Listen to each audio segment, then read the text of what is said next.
My dear students, आज हम बात करेंगे नदी की क्रमबद्धता की, यानी ग्रेडेड रिवर की। देखिए, ग्रेड शब्द जो है, ग्रेड शब्द का सबसे पहले प्रयोग किया था जी.के. गिलबर्ट ने। तो जो ग्रेड वर्ड है जी.के. गिलबर्ट ने प्रयोग किया, और ये नदी के किस हिस्से के लिए प्रयोग किया जाता है या क्यों नदी को ग्रेडेड बोला जाता है, इसे हम समझेंगे। देखिए, ये पर्वतीय हिस्सा है, यहाँ से एक नदी निकल रही है और जा करके यहाँ समुद्र में मिल जा रही है। क्योंकि समुद्र इस नदी के लिए बेस लेवल या आधार तल का कार्य कर रहा है। अच्छा, आप देख रहे हैं कि जब नदी यहाँ से निकल रही है तो यहाँ पर इसका कर्व ऊपर की तरफ उठा हुआ, यहाँ पर थोड़ा नीचे की तरफ धंसा हुआ, और यहाँ पर फ्लैट होता हुआ दिखाई दे रहा है, यानी कि एक कॉनकेव शेप में आ रहा है। यही है ना, कॉनकेव।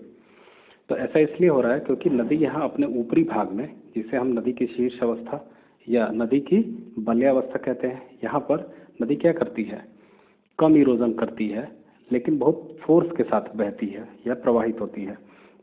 ऐसा इसलिए होता है क्योंकि नदी के पास जो तलछट होता है, अवसाद यानी सेडिमेंट, उनकी मात्रा यहाँ कम होती है।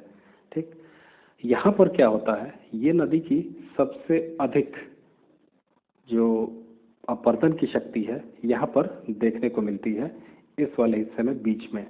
यानी कि ये बाल्यावस्था के बाद ये जीर्णावस्था, यानी ये प्रौढ़ावस्था में नदी अपने सर्वाधिक अपरदनकारी कार्यों को करती है। इस वजह से यहाँ का जो आप देख रहे होंगे कर्व, ये थोड़ा सा नीचे की तरफ झुक जाता है। यहाँ का कर्व नीचे की तरफ आ जाता है, यहाँ का कर्व ऊपर की तरफ ही रहता है कम अपरदन की वजह से। यहाँ पर ज़्यादा अपरदन की वजह से नीचे, और यहाँ पर निक्षेपण की वजह से फ्लैट थोड़ा सा ऊपर की तरफ आ जाता है। तो ये तो हो गई अनुदैर्ध्य परिच्छेदिका नदी की, ये यहाँ से यहाँ तक। ठीक, अब नदी कब प्रवणित मानी जाएगी? देखिए, नदी अपने मार्ग में जितने भी अवसादों का परिवहन करती है, उनकी मात्रा और जो नदी का वेग है या जो फोर्स है नदी की, जो ताकत है उसका, यानी कि जितना नदभार जो सेडिमेंट्स हैं रिवर में, उनका नदी के फोर्स के द्वारा कर लिया जाए, यानी कि संतुलन हो जाए। यानी जितनी नदी की फोर्स है, जैसे मान लीजिए कि आपकी क्षमता ये है कि आप 10 किलो वजन उठा करके और 1 किलोमीटर चल सकते हैं, तो ये आपकी क्षमता है। तो वैसे ही जो नदी की फोर्स है, उसके हिसाब से यदि नदी अपने नदभार का परिवहन करने लगे तो इसे हम कहते हैं नदी क्रमबद्ध हो गई है या ग्रेडेड रिवर हो गई है। ऐसे में क्या होता है कि पूरा का पूरा जो इसका लॉन्गिट्यूडनल कर्व होता है ना, ये वाला, ये पूरा का पूरा क्या होता है, स्मूथ हो जाता है। यानी कि इस कर्व के ऊपर आपको कहीं पर भी जलप्रपात नहीं मिलेंगे, रैपिड्स नहीं मिलेंगे, क्षिप्रिकाएं नहीं मिलेंगी। ठीक, तो इस तरीके से नदी का जो कर्व होगा वो निष्कोण वक्र वाला होगा, यानी कि ये सीधे ऐसे जा करके हो जाएगा। इस पर कहीं पर भी बीच में ऐसे जलप्रपात या ऐसे क्षिप्रिकाएं ये सब नहीं दिखाई देंगी। तो इसे ही हम बोलते हैं ग्रेडेड रिवर या क्रमबद्ध नदी। अब थोड़ा सा यहाँ पिछले टॉपिक रिज्यूविनेशन पे बात करते हैं। देखिए, रिज्यूविनेशन में ये जो आपको पुराना कर्व दिख रहा है नदी का, ये है, और ये इसके नीचे ये नया कर्व है। इसके बीच में ये हिस्सा वो है जिसको नदी को अब काटना है।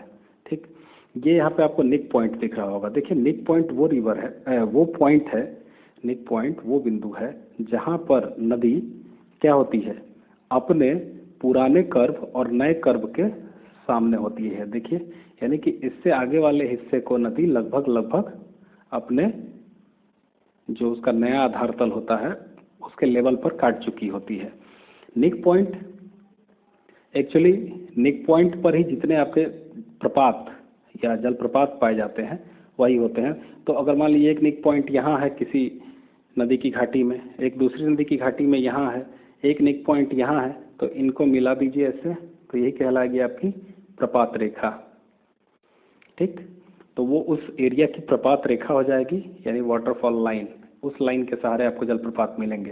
तो निक पॉइंट के सहारे ही जलप्रपात मिलते हैं।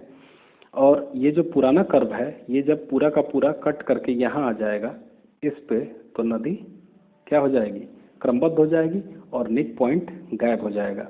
यानी कि ये निक पॉइंट क्या है, ये पीछे की तरफ हट रहा है, यहाँ से पीछे की तरफ हटता जा रहा है, हटते हटते जब ये निक पॉइंट यहाँ आकर के समाप्त हो जाएगा तो नदी का जो ये कर्व है ये पूरी तरीके से ग्रेडेड हो जाएगा।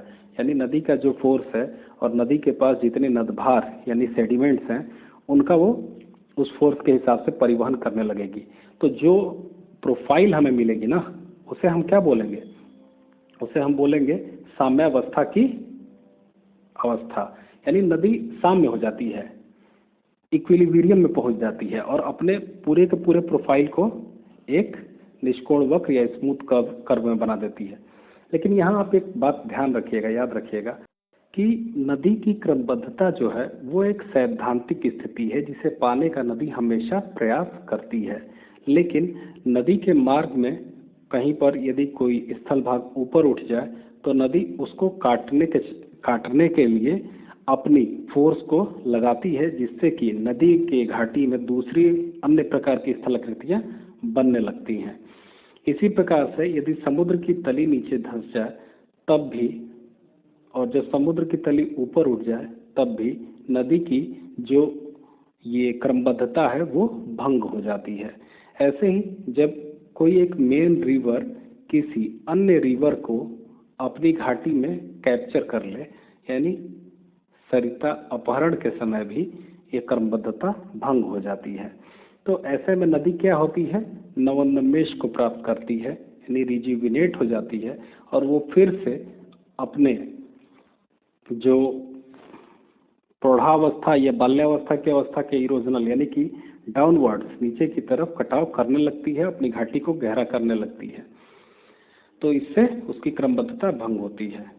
तो आप ये समझ गए होंगे कि क्रमबद्धता एक आदर्श स्थिति है जिसे पाने के लिए नदी हमेशा प्रयासरत रहती है, परंतु चूंकि हमारी पृथ्वी अस्थिर है इस वजह से कहीं ना कहीं इसकी क्रमबद्धता हमेशा भंग होती है। इसे आप इस डायग्राम में समझिए।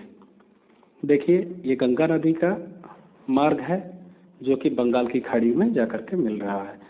गंगा नदी एक अनुदैर्ध्य वक्र या लॉन्गिट्यूडनल प्रोफाइल यहाँ आपको दिख रहा होगा गंगा नदी का, तो अनुदैर्ध्य वक्र बनाते हुए प्रवाहित हो रही है। यानी कि हिमालय के यहाँ हिमालय से गंगा नदी निकली और गोमुख से निकल करके और बंगाल की खाड़ी में गिर गई। इन्होंने जो वक्र बनाया वो क्या है गंगा नदी ने, वो है अनुदैर्ध्य वक्र। तो गंगा नदी के द्वारा बनाए गए वक्र को हम अनुदैर्ध्य वक्र कहते हैं। अब यदि ऐसा हो जाए कि गंगा नदी पूरे के पूरे अपने मार्ग में एक निष्कोण वक्र बना ले, यानी कि कहीं पर भी न कटाव हो और न ही निक्षेप हो, यानी कि इरोजन और डिपोजिशन दोनों की जो मात्रा है वो बराबर हो जाए, इक्वल हो जाए, तो ये होगा गंगा नदी का क्रमबद्ध होना या गंगा नदी का जो आपका ग्रेडेड होना कहा जाएगा। तो इस तरीके से आप देख रहे हैं कि जो नदी की क्रमबद्धता है वो अनुदैर्ध्य वक्र के सहारे ही पाई जाती है या समझी जा सकती है। तो उम्मीद करता हूँ कि आपको नदी का ग्रेडेड होना या क्रमबद्ध होना समझ में आया होगा।